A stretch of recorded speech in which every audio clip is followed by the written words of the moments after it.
ইন্না লিল্লাহি ওয়া ইন্না ইলাইহি রাজিউন। আজকে বড় দুঃখর কথা, আমাদের ভারতের প্রায় ৪১ জন মানুষ মক্কা থেকে মদিনায় যাওয়ার পথে যে দুর্ঘটনা হয়েছে, সেই দুর্ঘটনায় মারা গিয়েছেন। তাদের পরিবারের সবাইকে আমরা সংবেদনা জানাই, শান্তি জানাই। যারা যাদের মনটাকে শক্ত করতে পারেন, এই তেলেঙ্গানা রাজ্যের একটা ফ্যামিলির শ্বশুর শাশুড়ি, ভাই ভাতিজা, নানা, এইসব সারা বংশের প্রায় তারা ২১ জন গিয়েছিলেন হজে, বা শিশুরা সহ। যাওয়ার পরে তাদের মধ্যে প্রায় ১৭ জন মারা গিয়েছে। এটা কিভাবে তারা সহ্য করবে? একটা পরিবারের এত মানুষ মারা গিয়েছে। তেলেঙ্গানা সরকার প্রত্যেকটা পরিবারকে ৫ লাখ টাকা করে ঘোষণা করছে।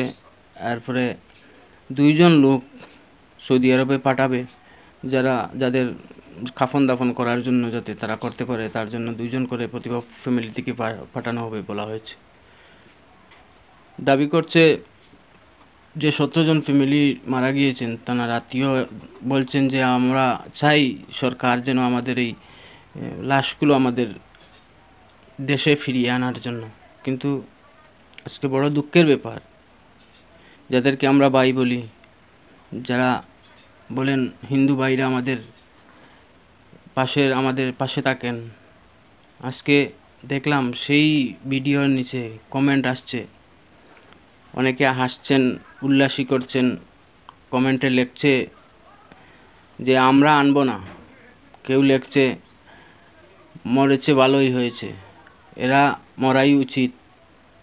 ইভেন প্রধানমন্ত্রী টুইট করেছেন, পোস্ট করেছেন, দুঃখ প্রকাশ করেছেন, বাক্যাল লম্বা একটা লেখা লিখেছেন। তিনি দুঃখ প্রকাশ করে সান্ত্বনা জানিয়েছেন। কিন্তু তার এত বড় সাহস দেখুন, প্রধানমন্ত্রীর পোস্টের নিচে লিখছে ৭২ হুর মুবারক।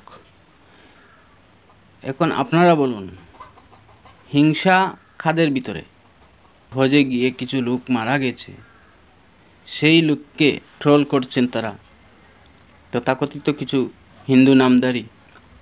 সব হিন্দু এরকম না, এটা সত্য। তবে আজকের যে পরিস্থিতি, বেশিরভাগই মুসলমান এখনো বুঝতে পারছে না।